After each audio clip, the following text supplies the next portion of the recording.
அதிவேகமாக சென்ற சொகுசு கார் இருசக்கர வாகனத்தில் மோதிய விபத்தில் பாமக பிரமுகர் சம்பவ இடத்திலேயே உயிரிழந்தார்.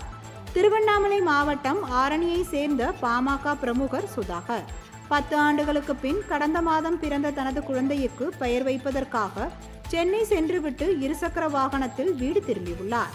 காஞ்சிபுரத்தை அடுத்த சேக்காங்குளம் பகுதியில் பின்னால் அதிவேகமாக சொகுசு கார் இருசக்கர வாகனம் மீது மோதி விபத்துக்குள்ளானது. இதில் சுதாகர் சம்பவ இடத்திலேயே உயிரிழந்தார். மதுபோதையில் இருந்த காரை ஓட்டி வந்த கார் உரிமையாளரான செல்போன் கடை உரிமையாளர் சிவராமகிருஷ்ணனை போலீசார் கைது செய்தனர்.